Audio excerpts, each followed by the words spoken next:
This is gonna be another Cain's Pissed episode. This time, not against the furry fandom. This time, just against cringe culture. Because cringe culture has just made people fucking stupid, okay? God dang it. Hi. Let's talk about cringe culture. Cringe culture is the most cancerous fucking thing I've ever seen on the entire internet. Yes, I just said cancerous, like we're still back in 2016. I've never seen anything so fucking vile and just stupid ever. Like, if you still indulge in cringe culture in 2021, holy fuck, get a hobby.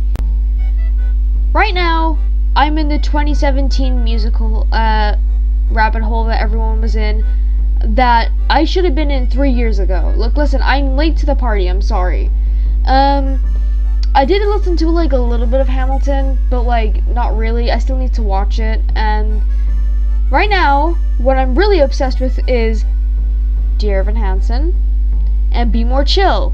And let me just say, right, they have their problems, okay? Look, listen, I know, but name one fucking piece of media that doesn't have fucking problems.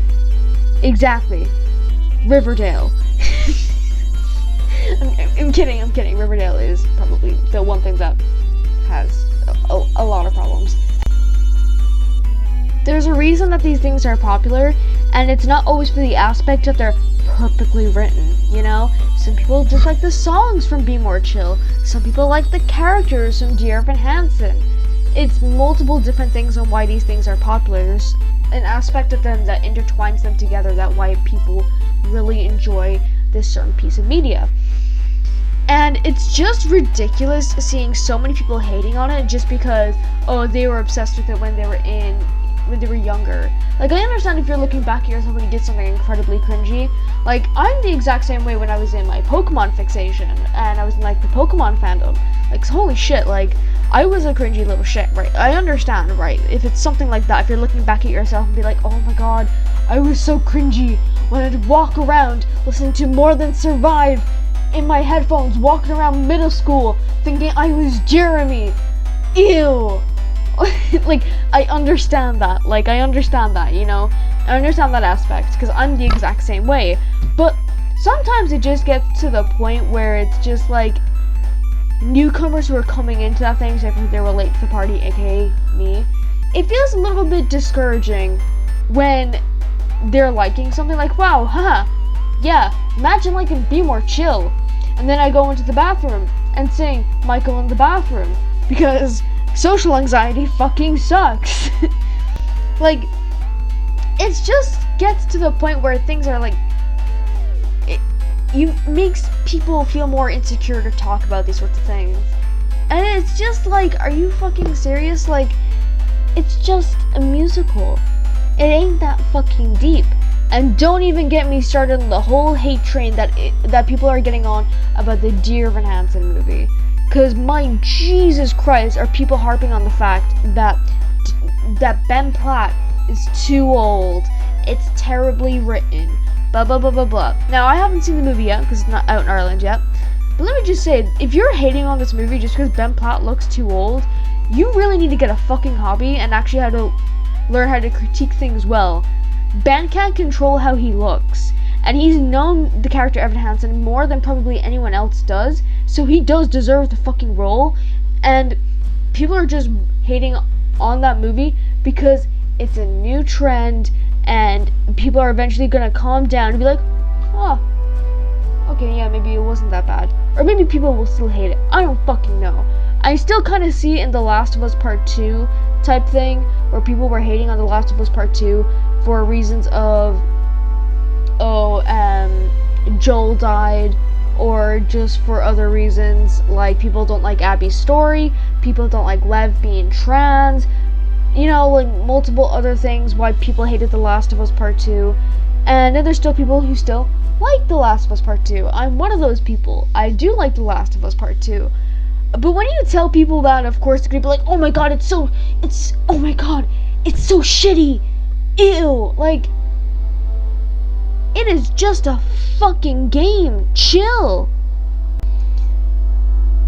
It just seems really, like, it just makes people more insecure to talk about their interests. Like, it really just isn't that deep. Just because something is poorly written isn't an excuse to drive people away from liking something, you know? Like, I understand if it's a really big issue. Like, for example, I was talking to somebody who didn't really like The Last of Us Part 2, and they brought up the good point that, yeah, the way Joel died was a bit fucked up. Like, Joel isn't that stupid. And I'm like, fair enough. That's actually a really good point. You know, I understand the criticisms that people have, but when it drives other people away from liking something, like, come on. And then there's also people who just clearly don't understand the material, and then they just hate it. For example, people dislike Dear Evan Hansen a lot. People are like, because Evan Hansen's a fucking psychopath.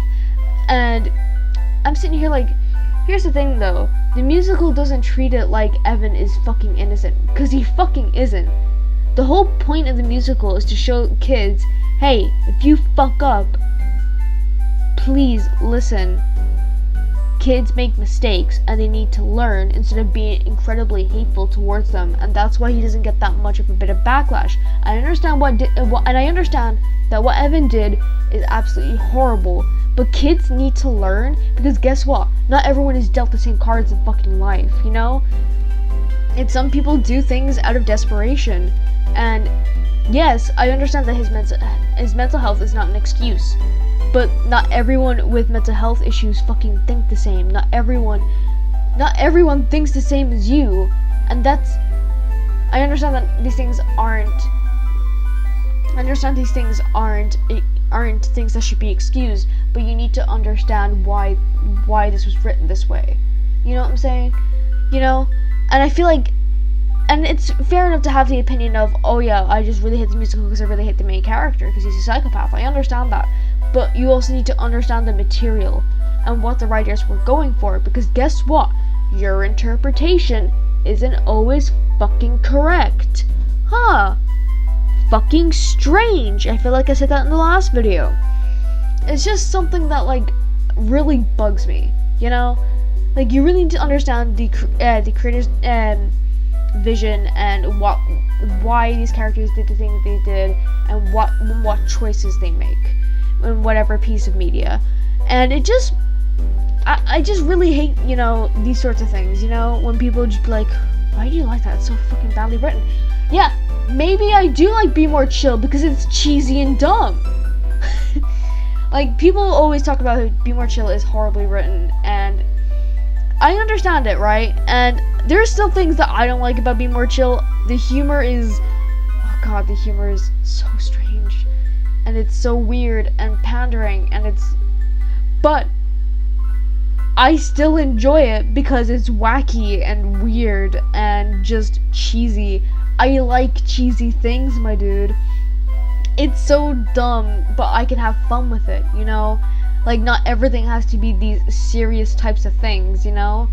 Like, there's so many reasons why people can like certain things, and it doesn't always have to make logical fucking sense. They're just entertaining.